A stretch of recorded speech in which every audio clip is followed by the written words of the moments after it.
Bonsoir à tous à l'antenne de TVC9 et de TV Témis. Voici ce qui retient l'attention de nos actualités pour entamer février. On ouvre l'œil, les deux yeux seront mieux si vous pouvez pour aider les policiers de la police provinciale de l'Ontario, l'OPP de North Bay, à retrouver un individu recherché, Dustin Seddon, 29 ans de North Bay, que l'on peut voir ici, est en liberté illégale après qu'on croit qu'il ait enlevé le moniteur de cheville qui permettait aux autorités de suivre ses moindres déplacements. Les tentatives de localisation de Seddon ont depuis échoué. Avant sa disparition, il était toujours devant les tribunaux pour pas moins de 13 dossiers criminels, histoire d'exprimer la dangerosité de l'homme. Ça vaut la peine d'en énumérer quelques-uns. Il est donc accusé sous 6 chefs de menaces, un chef d'agression, d'assaut avec une arme, de harcèlement criminel, d'exploitation dangereuse de moyens de transport causant des lésions corporelles, de non-arrêt après un accident, d'intimidation et de possession de drogue. Il va sans dire que la police provinciale ontarienne pense que Dustin Seddon représente un risque pour la sécurité des membres du public s'il est confronté. Si vous le voyez, appelez le 911. Ne vous approchez pas. Sur la scène judiciaire, alors que nous observons sur place quelques-unes des délibérations qui aboutissent graduellement au fil des semaines au palais de justice à Ville-Marie, une cause pour nous rappeler que la violence entre conjoints reste un crime inacceptable et impardonnable dans notre société. Elle demeure passible d'une sanction judiciaire et on s'y attarde. Une femme, Fanny Bournival, dont nous gardons délibérément anonyme l'identité visuelle, l'a appris à ses dépens dans les derniers jours devant la juge Marie-Claude Bélanger. La dame a mal réagi quand son conjoint a décidé de la quitter. La rupture a été difficile au point où elle a vécu des moments dépressifs. Selon les faits exposés qui se seraient produits entre décembre 2023 et février 2024, ce dernier a porté plainte alors qu'au départ, son ex l'a assailli en la ruant de coups de pied avant de lui cracher dessus. Des actes qui, après leur séparation, ont été suivis d'envois de courriels harcelants et d'appels harassants. Dénoncée d'abord pour les voies de fait, elle a plaidé coupable aussi aux autres accusations portées contre elle. Sans antécédent judiciaire, les procureurs impliqués ont suggéré à la magistrate sur le banc qu'une peine clémente lui soit imposée. Elle a accepté une probation d'1 an et demi. Au prononcé de la sentence, se disant interpellée récemment à son tour par son ancien concubin, la juge Bélanger l'a invité à porter plainte aussi et à avoir un centre d'aide pour victimes de violences conjugales. Si elle se sentait menacée, TVC9 reste attentif à d'autres comparutions de notre district judiciaire. Nous y revendons dans la mesure du reviendrons dans la mesure du possible au cours des semaines qui s'en viennent. La lutte aux stupéfiants, ai-je bien dit maintenant, c'est sérieux, nécessaire dans nos municipalités régionales. Ces dernières semaines, les policiers enquêteurs de la Sûreté du Québec ont déployé le programme Accès Cannabis pour diminuer l'accessibilité du cannabis illicite sur le marché québécois, notamment chez les jeunes, et diminuer la concurrence déloyale des producteurs et trafiquants illégaux faite à la SQDC, la Société québécoise du cannabis. Nous retenons une chose, c'est que beaucoup de dérivés de cannabis sont en vente illégale sur le territoire témiscabétimien, de quoi inquiéter bien des parents ou des travailleurs de rue qui, craignant pour la qualité des stupéfiants qui circulent illégalement, ont peur des conséquences sur leur consommation allant des difficultés respiratoires aux overdoses. Des patrouilleurs en ont eu la preuve dans les derniers jours. Cigarettes électroniques de THC, au moins 300 bonbons au cannabis et 25 grammes de champignons magiques de janvier à maintenant ont été saisis, une quantité appréciable de wax 150. Une présumée revendeuse de 58 ans doit répondre à la possession de ces stupéfiants dans une résidence sur la 1er avenue à Val-d'Or. Selon l'Institut de la santé publique du Québec, une proportion croissante de jeunes utiliseraient des extraits contenant des concentrations élevées de THC, la composante psychoactive principale médicinales du cannabis dans des dispositifs de vapotage, le vape pen ou de vaporisation, le wax pen ou le dab pen. Malgré les différences entre le vapotage de nicotine et de cannabis, ces pratiques ont en commun deux préoccupations de santé publique. Le risque pour les jeunes de développer une dépendance est celui d'inhaler des substances nocives dont on connaît peu les effets à long terme. Dans le monde des affaires, même si le départ d'Amazon et le congédiement massif de travailleurs a fait passablement jaser au Québec, certains mouvements économiques, même à plus petite échelle, touchent notre voisinage. Présents depuis 20 ans, chez nous, les centres de service de pneus GBM ont été vendus. La compagnie Robert Bernard, issue des cantons de l'Est, souligne ses 75 ans en achetant les 10 succursales. Pour le vice-président Patrick Labrec, originaire de Matagami, l'acquisition est entre autres guidée par des valeurs partagées de bien-être et de reconnaissance des employés et l'implication au niveau des communautés. Ouvert pour un avenir prometteur tant pour la clientèle que son personnel, l'entreprise emploie dorénavant 500 personnes. Aussi, les magasins Peavey Mart ferment 22 succursales canadiennes en Ontario et en Nouvelle-Écosse. 2 de ces magasins sont situés chez nos voisins à New Liskeard et à Sudbury. Peavey effectue cette restructuration afin de faire face à de nombreux défis économiques. Rappelant que le marché de la vente au détail connaît sa part de difficultés depuis plusieurs années, l'entreprise reconnaît et se désole des impacts que ces décisions ont sur ses travailleurs et la communauté où ils vivent. Les dirigeants sont reconnaissants pour leur loyauté dont ils ont fait preuve au fil des ans. Puis à Témiscamingue, vous connaissez l'endroit sur le chemin Kipawa, le casse-croûte, le resto-route change de main. Madame Hélène Bordelot annonce avoir bien mérité sa retraite après 12 ans. 12 ans et demi, il faut le compter, à la direction de l'établissement. Madame Christine Hélène et Monsieur Pierre-Yves Lajoie, connus aussi en restauration, prendront la relève dans quelques semaines. Le resto-route est en place depuis 45 ans dans la région. Restons dans le monde des affaires alors que les marchands, industriels, travailleurs agricoles et commerçants du Témiscamingue retrouvent leur guide et semblent suivre le bon chemin. La Chambre de commerce Témisacor reprend vie et montre des signes prometteurs pour soutenir solidement les gens d'affaires de notre coin de pays. Et c'est notamment grâce à 2 femmes d'affaires témiscamiennes à qui on doit la relance. 2 coprésidents qui donnent un second souffle dont notre économie a besoin. TV Témis s'est rendu aux industries cardinales à Anglier, parler à l'une d'elles, Mme Carrie Bernèche, entrevue. Il y a comme un mouvement de relance évident du côté de la Chambre de commerce Témisacor. Ça va bien? Le vent est du bon côté? Oui, bien en fait, cette relance-là est issue de ce qui s'est passé au Témiscamingue au printemps dernier.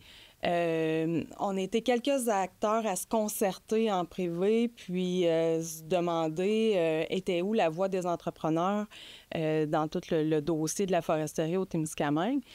Pour s'intéresser par le fait même à la Chambre de commerce, qui était quand même un comité essoufflé, là, puis on peut comprendre pourquoi, là, parce que c'est quand même un peu demandant.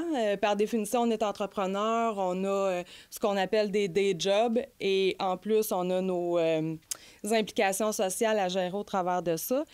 Mais ce qui est ressorti de ces rencontres-là informelles du printemps dernier, c'était une volonté d'avoir à nouveau une chambre forte. Puis la beauté de notre chambre, c'est que c'est une des plus vieilles chartes au Québec. Donc, on ne voulait pas perdre cet acquis-là non plus.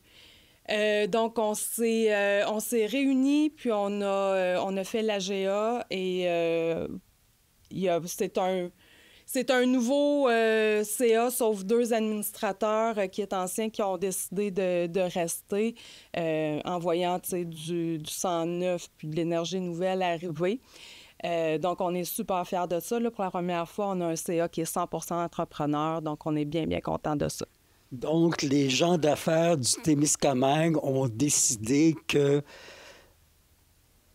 on irait d'une relance, mais que les besoins sont là pour une organisation qui s'occupe d'eux.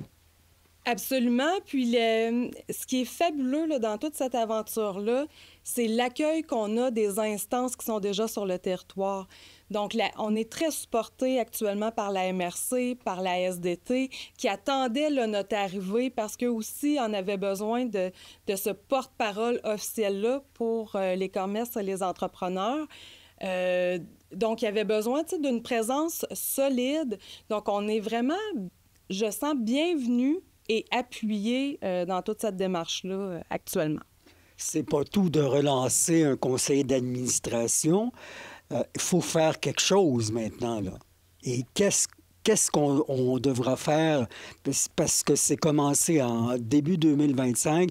Je pense que vous avez commencé une tournée des gens d'affaires. Donc, on se parle.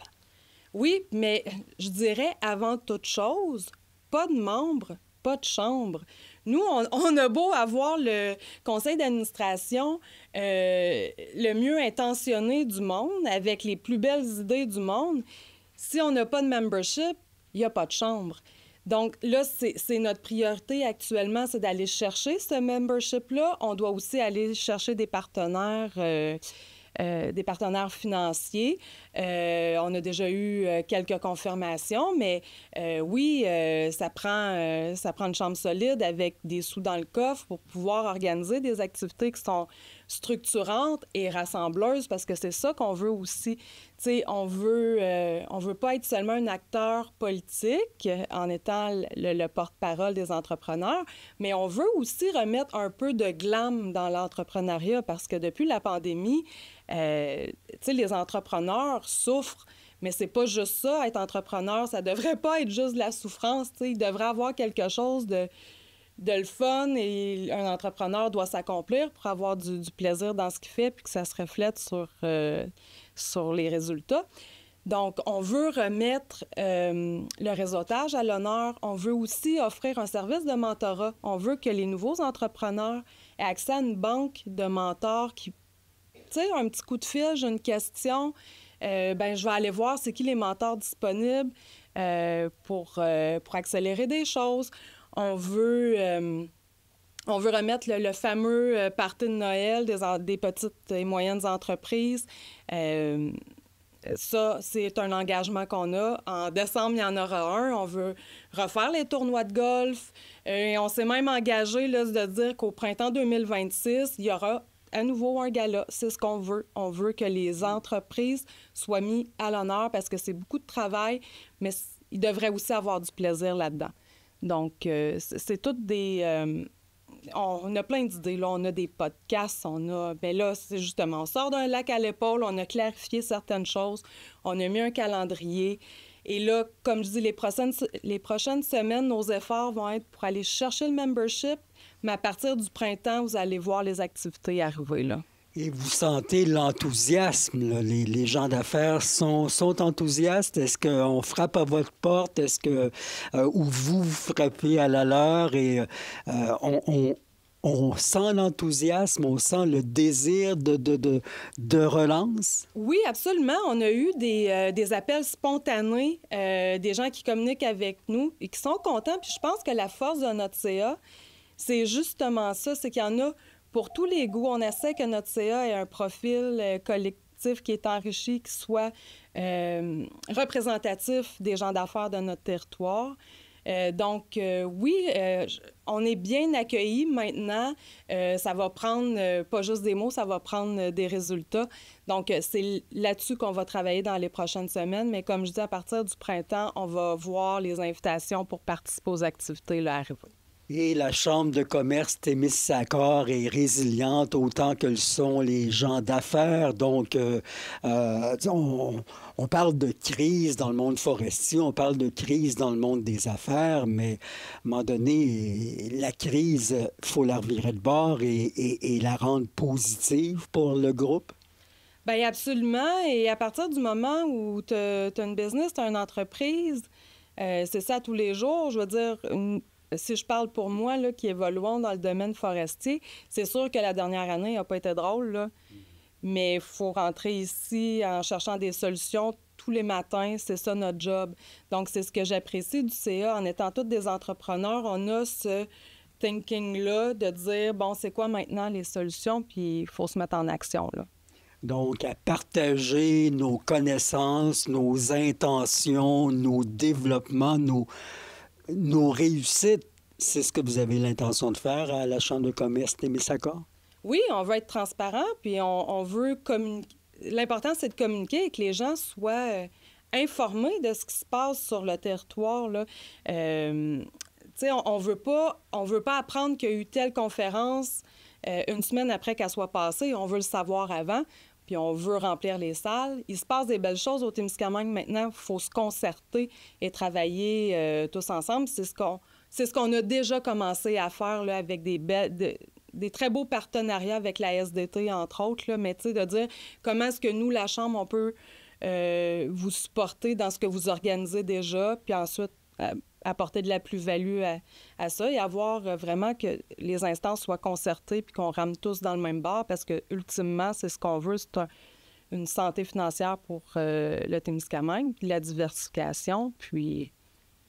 Bon, ça, votre présence, et on a envie de parler de vous. Ça, c'est intéressant. Donc, si on parle de vous, les gens d'affaires seront là.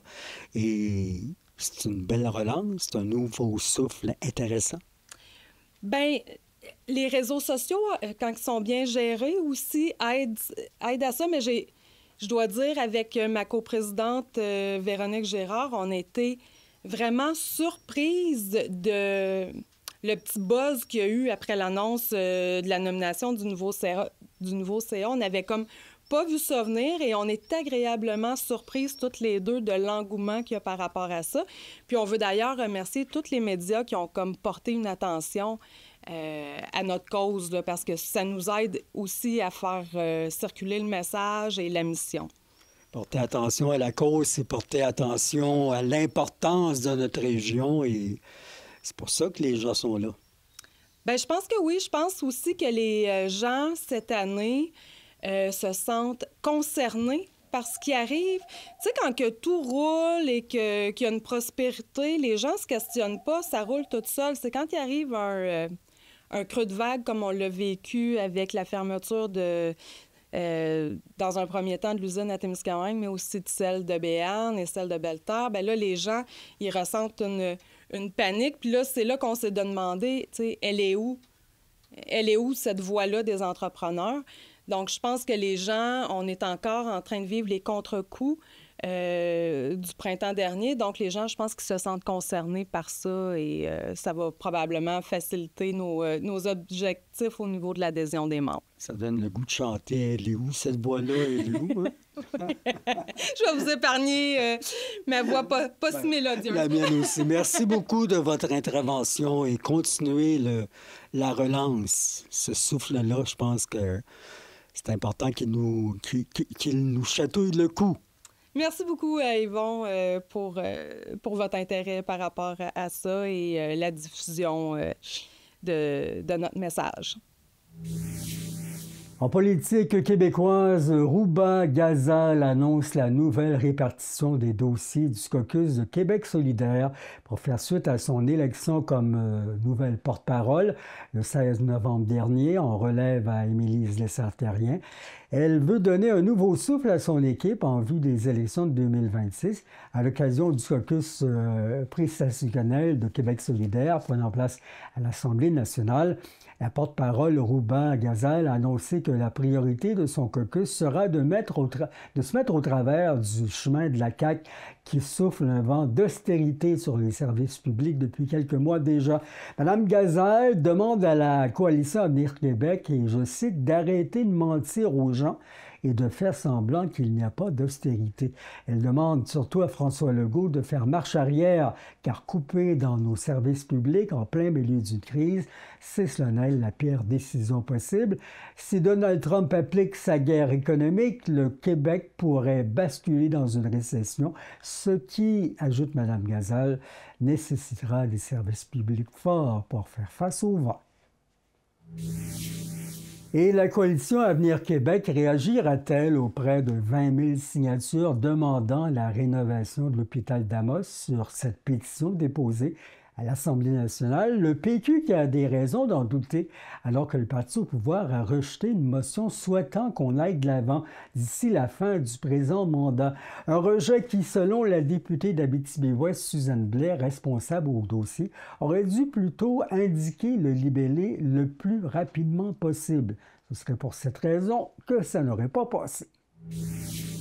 Doit-on se préparer à du piquage dans nos parcs nationaux? Plus d'un an après le début des négos, le syndicat de la fonction publique et parapublique du Québec, la SFPQ, appelle ses membres de la CEPAQ à se mobiliser en faveur de moyens de pression lourds pouvant mener à la grève générale illimitée. Le SFPQ réclame que la négociation débloque et que le gouvernement offre des salaires décents aux travailleuses et travailleurs de la CEPAQ. Rappelons que ces derniers gagnent en moyenne 16,59 $ l'heure, ce qui représente moins d'$1 de plus que le salaire minimum au Québec. La convention collective des quelques 2500 travailleuses, travailleurs de la CEPAQ est échue depuis plus d'un an, soit le 31 décembre 2023. Le point en litige concerne notamment l'augmentation du revenu disponible, la flexibilité de gestion, la mobilité de personnel et la rétention de celui-ci. Dans les prochaines semaines, les membres de la CEPAQ et du SFPQ seront appelés à se prononcer lors d'un vote pour la mise en place de moyens d'action robustes pouvant conduire à des journées de grève dès le printemps prochain. Ouvrons nos nouvelles au monde des arts et à la culture, un secteur de nos vies qui mérite tout notre appui et qui est malmené de part et d'autre ces derniers mois. On n'a qu'à parler du financement réduit par les gouvernements et des productions par le fait même diminuées partout dans la province. Pourtant, nos artistes méritent d'être supportés. Parler d'eux est une bonne façon de le faire. Laissons aujourd'hui le metteur en scène Réal Couture nous rappeler une carrière bien remplie dans la région et ailleurs dans le monde et une production à voir bientôt sur nos planches à Ville-Marie. Voici l'entretien. Ce Couture, les gens qui sont impliqués dans la culture vous connaissent. Vous êtes un homme qui, à partir de l'Abitibi-Ouest, est venu, a plongé au Témiscamingue pour étendre sa présence dans le milieu culturel. Votre présence au milieu culturel est assez extraordinaire au fil des ans. Là. Oui, donc effectivement, je suis arrivé au Témiscamingue au cours des années 70. Alors, j'ai commencé dans l'enseignement en sciences, parce que j'avais un bac en enseignement en sciences. Et après quelques années, je suis allé travailler au programme paragouvernemental multimédia, qui en fait était un peu d'animation là, avec les groupes communautaires. Ensuite, j'ai fait quelques années à la présidence du syndicat de l'enseignement de l'Abitibi-Témiscamingue pour ensuite revenir à l'enseignement. Et à ce moment-là, j'avais demandé à la direction de l'école Marcel Raymond de pouvoir travailler à la mise en place là, du programme d'art dramatique.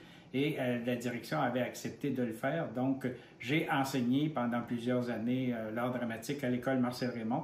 Et à chaque année, je réalisais la mise en scène d'une production théâtrale avec les jeunes. Donc, peut-être une vingtaine de productions théâtrales là, dans le milieu scolaire. Et en 1992, j'ai rassemblé un groupe d'adultes qui avaient le goût de relever le défi du théâtre. On a monté à ce moment-là la production Le médecin malgré lui de Molière. Et on est allé le présenter au Festival international de Victoriaville. Et ça nous a permis de remporter le 3e prix.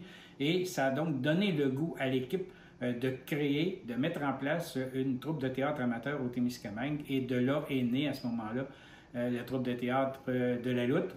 Et ça fait donc plus d'une trentaine d'années là, que la troupe existe et j'ai toujours été à la direction artistique et à la mise en scène donc de l'ensemble des productions, là, à peu près une trentaine de productions au niveau de la mise en scène.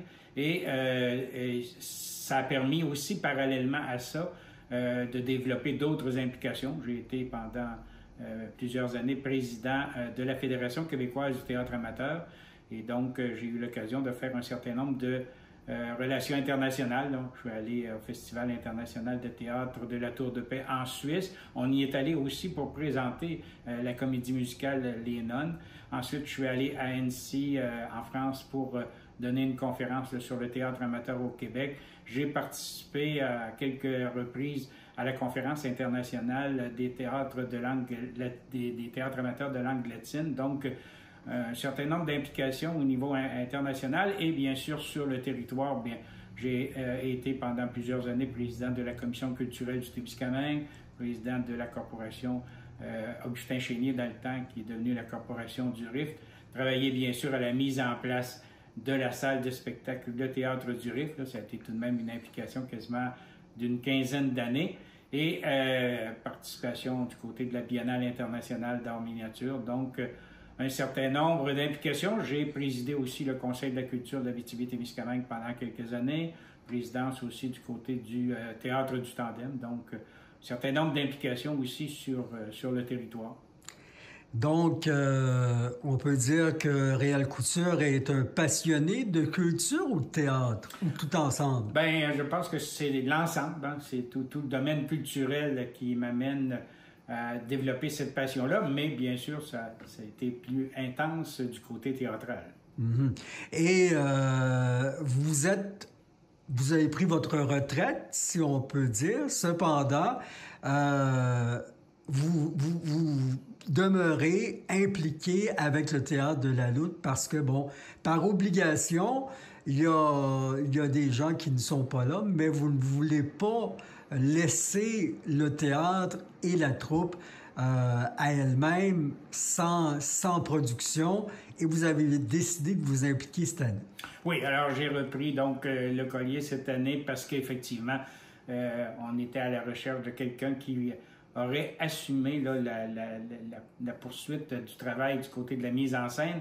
Il y avait quelques personnes disponibles, mais qui n'étaient pas prêtes à relever le défi, donc j'ai décidé de revenir. Puis en même temps, j'avais aussi sur ma table de travail depuis un certain nombre d'années un texte que je voulais monter, faire la mise en scène. Donc, la comédie dramatique Fleur d'acier, qui est une comédie dramatique de l'auteur américain Robert Harling, qui a été adapté et traduit par François Tassé. Donc, c'est un élément intéressant de cette comédie dramatique-là, c'est en fait un fait vécu. C'est l'histoire de la mère et de la sœur de l'auteur. Donc, l'histoire se déroule dans un salon de coiffure, donc un lieu idéal où on retrouve six femmes très attachantes, avec beaucoup d'humour, mais en même temps aussi avec tout un cachet émotif qui se joue à ce niveau-là.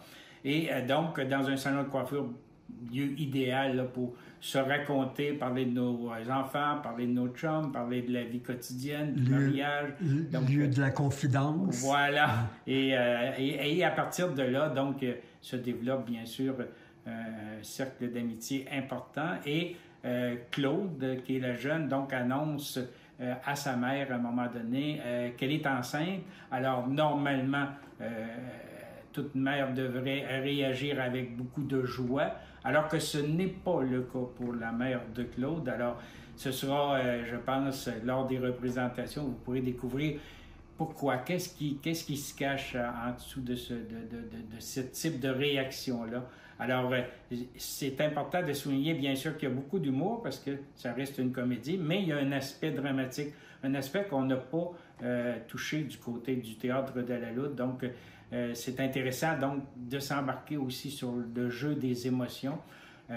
C'est une belle découverte de ce côté-là et ça se fait avec une belle équipe qui a une synergie en termes de travail vraiment très intéressante. Donc, et l'autre caractéristique du Théâtre de la Loutre aussi, c'est de toujours aller chercher et d'aller vers la relève. Alors, cette fois-ci, on a 3 comédiennes qui vont fouler les planches du Rift pour une première fois. Donc, on pense à Sabrina Godin, Julie Parent et Annick Ranou, et 3 comédiennes d'expérience, donc Joanne Bergeron, Valérie Bellumeur et Cindy Barkin. Donc, une belle équipe, beaucoup d'énergie et en même temps, bien sûr, souligner le travail du côté des équipes techniques, donc son, éclairage, costume, décor, donc ce qui donne une capacité de travail vraiment très intéressante. Et il faut souligner que quand on réalise ça, ce sont donc des personnes qui sont dans le milieu du travail, puisque ce sont des amateurs.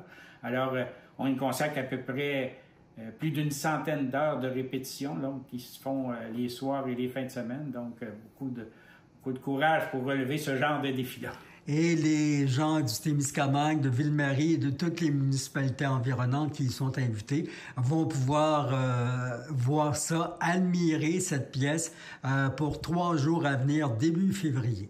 Oui, c'est ça. Donc, les représentations auront lieu les 6, 7 et 8 février prochains à 20h au Théâtre du Rift. Donc, bien sûr, on vous invite à réserver vos places par le biais du site Internet, le riftticketaccès.net ou simplement en appelant du côté du Rift. Donc, on vous invite. On a bien sûr hâte de vous voir. Et il y a toujours une caractéristique importante, encore là, à souligner du côté du théâtre amateur. On ne reçoit aucune subvention.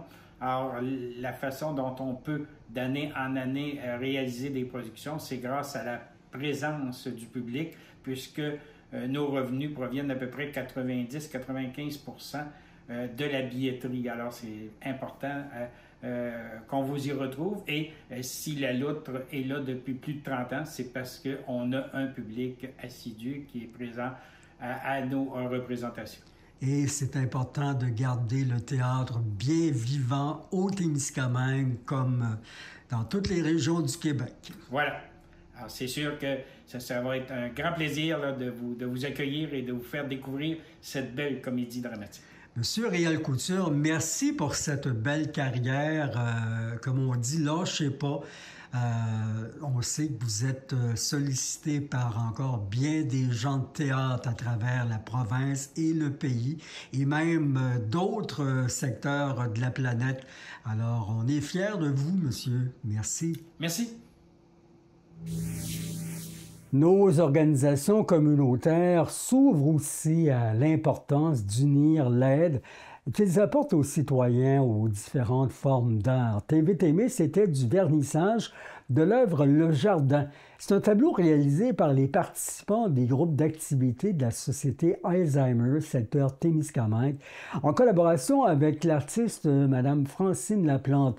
Ils mettent en lumière la créativité des personnes vivant avec l'Alzheimer en leur offrant un espace d'expression et de rencontre. Voici cette rencontre, justement. Une œuvre derrière vous qui a énormément de signification pour plein de monde, parce que beaucoup de gens sont atteints d'un côté ou de l'autre par la maladie d'Alzheimer, et ça se transforme en art à la fin du mois de l'Alzheimer. Absolument. Donc, ce projet-là, en fait, ça a été une idée, une initiative du RIFT. Il y a un programme au ministère de la Culture et des Communications du Québec qui s'appelle Culture et Inclusion. Et nous, évidemment, le RIFT, on est un peu le seul diffuseur culturel professionnel en art visuel sur le territoire. Donc, on souhaitait vraiment avoir une portée au niveau du communautaire. On sait que la culture, c'est un vecteur de rapprochement, de cohésion sociale. Donc, on a toujours des projets où on va, faire des beaux partenariats avec le communautaire. Donc, pour ce projet-ci, c'est avec la Société d'Alzheimer, secteur Témiscamingue. Et l'idée, c'était d'engager une artiste professionnelle pour offrir des ateliers d'art à ces participants-là. Et donc, ça donne le magnifique jardin qui est derrière moi, qui est une toile réalisée avec de la peinture acrylique. Et donc, pendant 10 semaines, on est allé s'asseoir avec ces participants-là, puis on était vraiment dans la matière, on expérimente, on peut pas se tromper quand on fait de l'art, c'est juste pour le plaisir, puis c'était vraiment enrichissant comme activité. Et il y a beaucoup d'émotions parce que les gens qui ont dessiné dessinent avec ce qui leur reste. Oui, absolument. Il y a peut-être une espèce de naïveté qu'on retrouve peut-être à l'enfance, vraiment dans le plaisir. On réfléchit pas trop, puis on met des couleurs sur une toile. On laisse sa trace à quelque part. Puis l'idée du jardin aussi, tu sais, ça amène l'idée que toutes les fleurs sont uniques, comme tous les humains sont uniques, et c'était une façon peut-être de laisser sa trace là, dans un jardin qui représente peut-être la communauté témiscamienne. Le début et la fin d'une réflexion? Absolument, oui, on peut l'interpréter comme ça. Il y a plein d'interprétations qu'on peut associer au jardin aussi. Justement, l'aspect communautaire, la plante qui pousse, qui fleurit. Donc, il y a tout le rapport au temps aussi qui est intéressant. Donc, c'est vraiment une belle œuvre là, aujourd'hui que les participants nous présentent. Et vous l'avez dit, l'art, c'est le début. Bien, l'art fait du bien. En fait, je pense que c'est prouvé que l'art fait du bien. Puis juste le fait d'être assis autour d'une même table et de travailler collectivement sur le même projet aussi, il y a quelque chose qui rapproche les gens, puis c'est dans le plaisir. Donc, c'est vraiment un beau projet. Une belle thérapie. Absolument, une thérapie de groupe. Absolument. Merci beaucoup et évidemment, bon succès avec cette œuvre. Merci beaucoup. Francine, un projet fort intéressant qui fait un mix entre l'art et la thérapie, si on peut dire. Oui, entre autres. C'est pas vraiment un geste thérapeutique qu'on voulait faire, mais ça finit que on a eu du plaisir, on s'est exprimé, on a fait de la création à travers ça. Tout le monde a participé, puis ça a été vraiment un fun noir, comme on pourrait dire.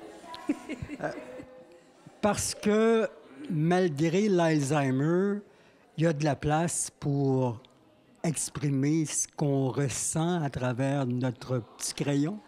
Exactement. Là, on était dans les fleurs en plus, fait que c'était beaucoup de rire, beaucoup de... On s'est vraiment amusé, là. Puis, écoute, on voulait pas la perfection, on voulait juste s'amuser. Ça fait que je pense que c'est réussi. Moi, je suis super fière. La seule chose que j'ai eu à faire, c'est un fond pour unir tout ça. Puis après ça, on s'est amusé, tout le monde. Est-ce que, malgré la maladie, certains stades de cette maladie-là, à un stade ou à un autre, l'art est possible? Écoute, moi, là, il était tout égal. Il y avait les deux animatrices, puis il y avait toutes ces personnes-là avec qui on a travaillé. Et puis, moi, j'en vois pas de différence dans le sens que c'est un geste de création, un geste où on s'amuse, où on partage, on a rigolé, je te dis, là, c'est... Fait que, oui, il n'y avait pas de barrière. Et comment se sentent les proches dans ce mouvement-là? Est-ce qu'ils... Peut-être qu'ils n'étaient pas là, là. Ils n'étaient pas là. Okay. On était entre nous autres. Moi, les proches, je les connais pas. Puis j'espère qu'ils vont apprécier, puis qu'ils vont venir... Tout le monde va venir voir le résultat. Ça a été une belle aventure. Les citoyens, les hommes et les femmes qui ont participé, est-ce que... Parce que, pendant... moi, je vais appeler ça, le mot est fort, la détérioration de... l'effet de la maladie, on s'interroge.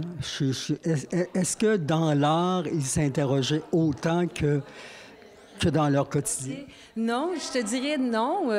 Écoute, moi, j'ai de la misère à retenir des noms. Ça fait que je me trompe encore entre mes amis participants.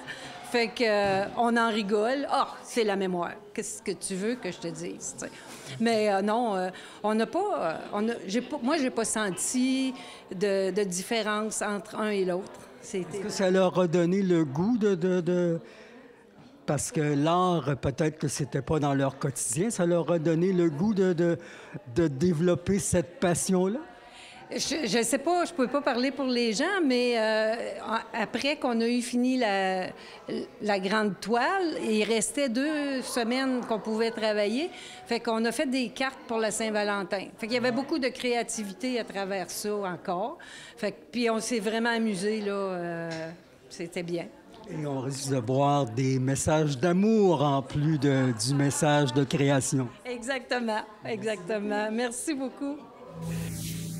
Beau projet ce mois-ci, parce que c'était, les jours ont passé, on est bientôt déjà en février.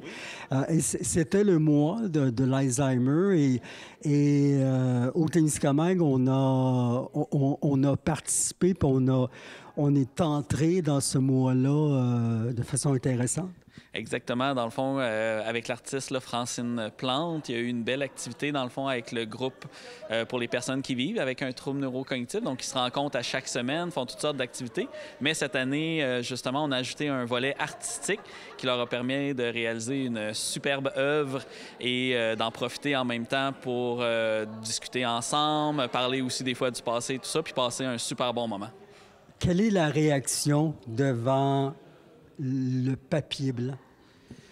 Bien, je pense que, justement, c'est un peu la créativité, c'est d'avoir accès, justement, à se dire, OK, on a une maladie, mais ça ne nous empêche pas d'avoir encore des idées, de pouvoir encore procéder à des processus créatifs, puis justement se rappeler que l'art, c'est une façon très simple de pouvoir s'exprimer, même si des fois, sur le coup, on ne sait pas trop pourquoi on a le goût de choisir une couleur en particulier ou une forme en particulier, bien, c'est pas grave, ça nous permet juste de nous exprimer quand des fois, on a peut-être plus de difficultés à s'exprimer à d'autres niveaux. On parlait de possibilités de retour à l'enfance, même avec la maladie qui nous fait dégénérer l'âme, l'être. C'est un peu ça, un retour à l'enfance, un pas différent. Je vous dirais qu'on invite habituellement à essayer de parler de retour à l'enfance. C'est plus que notre mémoire la plus récente va disparaître tranquillement, ce qui nous donne parfois accès à des souvenirs plus loin. Puis souvent, c'est ce qu'on va entendre des personnes proches aidantes. Ça nous a permis des fois d'avoir des discussions avec la personne qu'on n'aurait peut-être pas eu parce qu'elle avait accès à des souvenirs, par exemple, justement, de l'adolescence, de l'enfance. Puis comme c'est les seuls souvenirs auxquels elle avait encore accès, bien, ça nous a permis justement d'en parler puis de découvrir peut-être des aspects de la personne qu'on ne connaissait pas. Parce que dans l'art, il y a beaucoup de choses à exprimer. Dans la vie, c'est comme ça. Oui, puis puisque, tu sais, on n'a pas à choisir des mots précis, tu sais, ça paraît pas, mais simplement parler, c'est un exercice quand même très exigeant pour notre cerveau. Donc, veux pas, une personne qui vit avec un trouble neurocognitif, ça peut être difficile d'exprimer soit une émotion qu'elle est en train de vivre, soit d'exprimer un souvenir qu'elle se souvient. Mais là, de pouvoir simplement utiliser des outils artistiques, des couleurs et tout ça, pour justement au moins y avoir accès puis sentir qu'elle a pu le mettre sur papier, bien, ça a un effet positif nécessairement sur la personne. Et dessiner, il paraît que ça rend heureux, puisqu'on nous a dit que tout le long du développement de l'œuvre, les gens étaient souriants, de bonne humeur. Exactement. Tu sais, je pense qu'on le sait quand on est entouré de personnes. On fait un projet commun aussi. On sent que tout le monde met un peu la main à la pâte. Ça nous permet de rire, ça nous permet de jaser. On peut faire des essais aussi, puis on sent que il n'y a pas d'erreur. Dans le fond, on ne peut pas faire d'erreur quand on fait de l'art. On fait simplement s'exprimer. Bien, je pense qu'en effet, ça fait que tout le monde ressort avec le sourire puis sont satisfaits d'avoir fait une réalisation tous ensemble. Malgré l'Alzheimer, on peut toujours continuer à parler, s'exprimer, vivre. Exactement. Puis peu importe la méthode, tu sais, en début de maladie, on va pouvoir continuer à exprimer clairement nos attentes, nos émotions et tout ça. Mais avec la maladie qui avance, je pense que c'est un rappel aussi de se dire, OK, la personne a encore quelque chose à dire. Des fois, c'est de trouver des façons différentes d'y accéder. Puis on vous invite d'ailleurs à venir à la Société Alzheimer si jamais vous êtes touché par la maladie. On va travailler ça ensemble, justement, des outils de communication, comment maintenir un lien malgré tout, puis bien communiquer, peu importe à quel stade de la maladie on se trouve. Merci d'aider les gens atteints ici au Témiscamingue. Je pense que les familles, les gens concernés l'apprécient beaucoup. Oui, puis je tiens à remercier encore une fois Francine Plante, mais aussi toute notre équipe au Témiscamingue, nos intervenantes, nos animatrices, nos co-animatrices, nos accompagnatrices. On a vraiment une grande variété de services, fait qu'hésitez pas à venir nous voir. On a vraiment une belle équipe qui est là pour vous soutenir. Dans le monde du sport, c'était l'effervescence vendredi dernier à la salle Richelieu de Lorrainville, alors que des centaines d'athlètes convergeaient aux cérémonies d'ouverture des finales régionales centralisées des Jeux du Québec au Témiscamingue. 900 athlètes ont compétitionné dans 14 disciplines sportives. Bravo! Pourquoi vous croyez en cette jeunesse? Bien, parce que c'est l'avenir de demain, je pense, là. En étant moi-même, ayant été athlète aussi, là. En 2010, je participais en tant que bénévole et en tant qu'athlète. J'étais aussi j'étais mascotte. J'ai passé de mascotte à président. Quelle ascension! Mais ça a été toute une expérience. Puis je pense que c'est important. Il faut être un vecteur pour les jeunes. C'est les prochains citoyens de demain, là, les prochains électeurs, les prochains sportifs. Donc, je pense que c'est super important. Là. On va en faire d'autres Jeux du Québec comme ça chez nous? Oui, certainement. Puis on est prêt dans 5 ans à aller reprendre, puis on va être prêt. Bonhomme Hiver et Dame Nature ont fini par s'entendre sur la voie à suivre pour offrir une saison agréable aux motoneigistes d'ici. Après des redoux qui n'offraient rien de bon, les chutes de neige abondantes et régulières permettent aux surfaceuses de pouvoir préparer des sentiers appréciables à la pratique de notre sport. Des conditions appréciées par les adeptes, dont M. Pierre Bouffard, président du Club motoneige du Témiscamingue. M. Bouffard, c'est parti pour la saison de motoneige.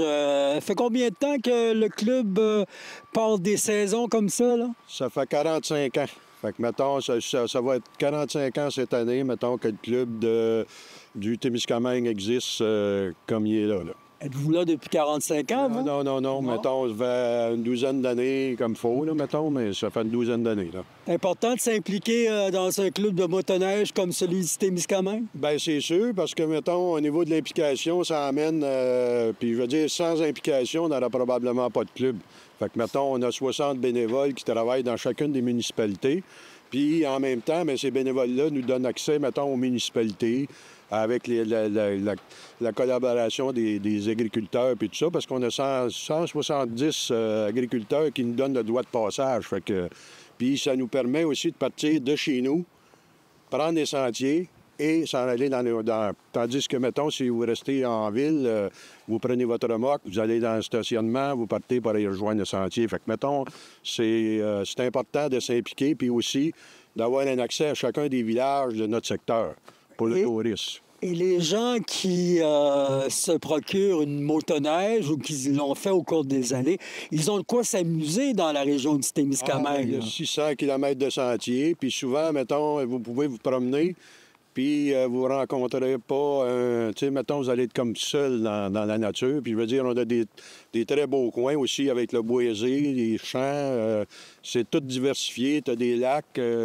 Je veux dire, c'est une belle région pour faire de la motoneige. Mettons. On est rendu en février, là. Les conditions sont belles actuellement. Avec la neige qu'on a eue hier, ils vont tomber excellentes. Avant ça, on était bon. Les sentiers étaient ouverts à peu près à 90 Il nous restait un sentier à ouvrir. Mais à partir d'aujourd'hui, avec la neige qu'on a eue, ça va être excellent. Là, la saison est partie. Puis on a ouvert le 15 de janvier. Mettons, il y a une partie des sentiers. On a ouvert ça graduellement à cause du redout qu'on a eu dans le temps des fêtes. Là. Mm-hmm. Fait que, mettons, ça nous a retardé. Mais c'est ça. Je veux dire, c'est parti pour la bonne saison. Les moins 40 degrés, ça l'aide, ça?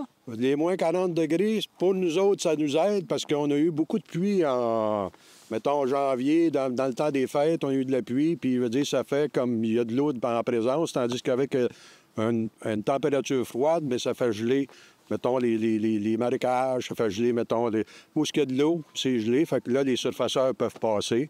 Exemple, là, on peut aller sur le lac. Avant ça, on ne pouvait pas y aller. Fait que c'est ça. Fait que, donc, tout est sécuritaire et agréable pour les motoneigistes. Avant d'ouvrir la saison, on fait tout le temps tous nos sentiers. On dégage les branches. Mettons, il y a eu de la préparation de sentiers depuis quasiment du mois d'août. On a mis 90 000 $ dans les sentiers pour les mettre de train. Puis avant que les machines passent, bien, il y a des gens qui vont voir si la signalisation est correcte, si, mettons, il n'y a pas d'obstacle, il n'y a pas de dame de castor, ces choses-là. Fait que tout est fait en fonction. Puis c'est signalé avec des baguettes. C'est pour ça qu'on dit aux gens de rester dans les sentiers pour que ce soit sécuritaire pour leur randonnée.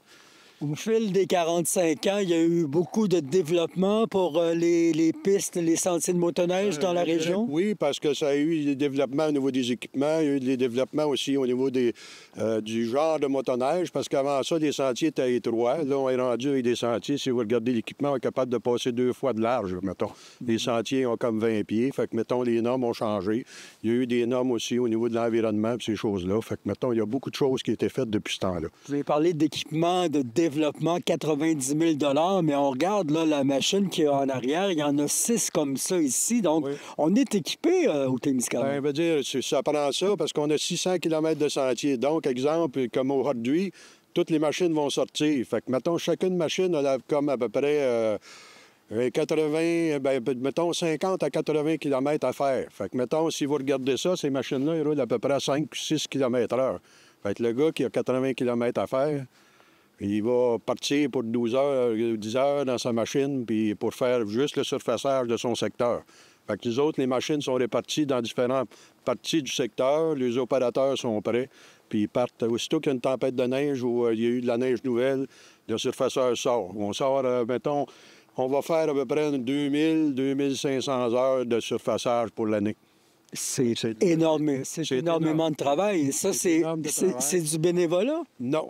Les opérateurs, eux autres, ils sont payés, mettons, exemple, pour s'assurer aussi de la qualité. Puis ça prend aussi des opérateurs pour... Si on regarde une machine comme ça, c'est 400 000, là, mettons, une machine comme ça. Fait que, mettons, ça prend quelqu'un qui prend soin de ça. Puis aussitôt que ça brise, mais veut dire c'est tout le temps des coûts énormes. Fait que, mettons, quand tu as des opérateurs de qualité, comme on a au Témiscamingue, on essaie de les garder, puis c'est pour ça qu'on les paye. Là. Et c'est les frais d'abonnement, c'est les membres qui paient les frais d'abonnement, mettons, comme ici, là, on vire en entour de 600...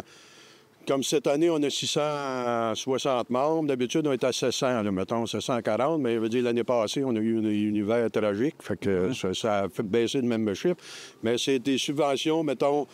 Ça, ces subventions-là sont envoyées, mettons, veut dire, la carte de membre est envoyée, mettons, à la Fédération, puis c'est la Fédération qui nous retourne de l'argent, mettons. Parce que, veut dire, avec le nombre de membres, on ne pourrait pas tout financer. Mettons, c'est à la grandeur du Québec, tout le monde a son membership.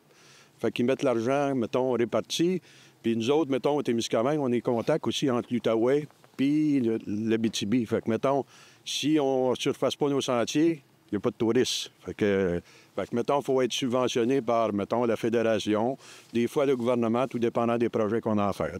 Donc, ça marche, c'est parti depuis le mois de janvier et on s'attend à une saison pas mal ou... Je veux dire, si je regarde là, moi, je pense que je suis encouragé pour la saison cette année. Mettons, si la température, c'est tout le temps la pluie qui vient comme fausser les données parce qu'on n'a pas beaucoup de neige, mais là, comme c'est là, on en a assez pour faire, mettons, des sentiers excellents.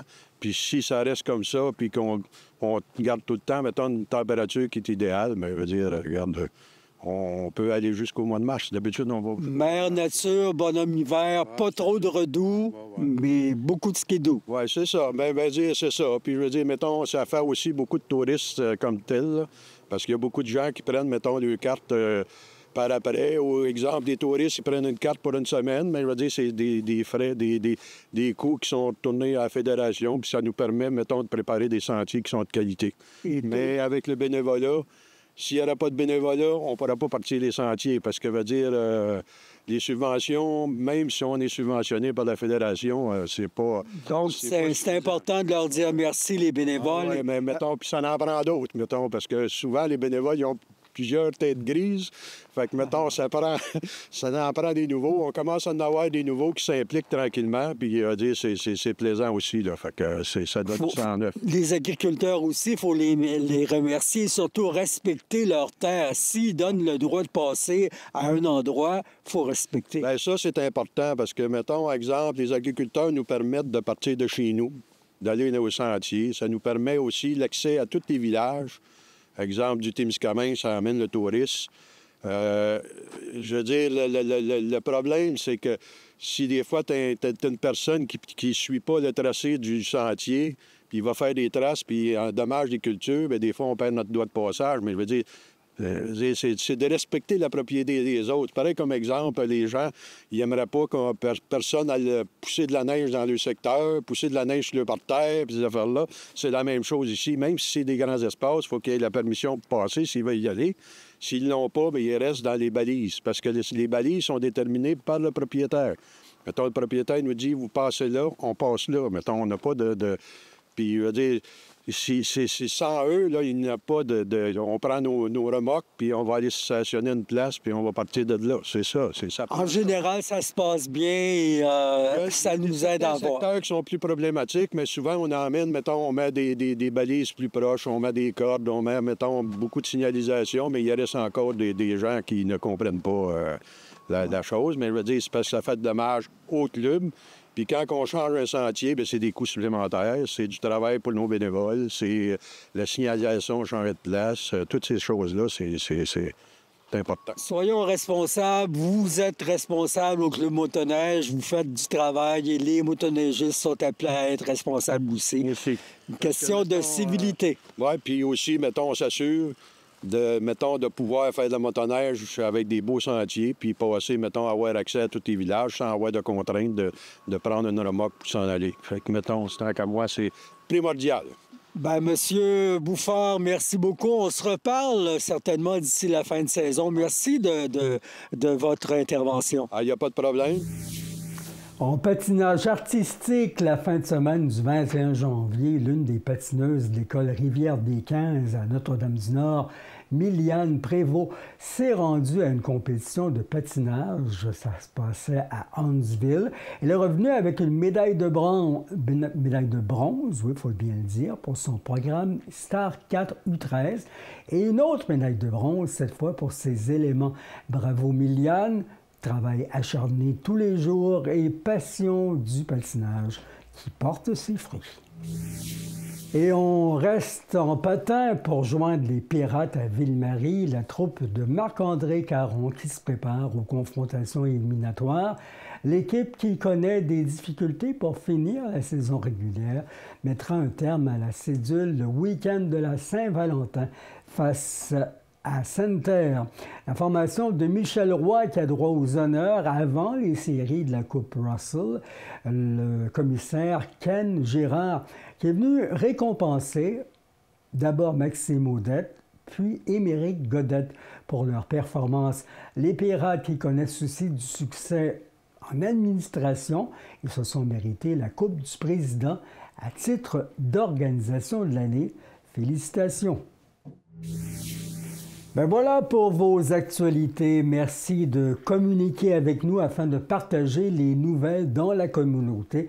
Il n'y a pas de petites informations. Vous nous écrivez, oui, tout simplement, à journaliste@commercialtemis.tv. Nous vous souhaitons une belle semaine. À la prochaine pour d'autres infos Témis. Au revoir.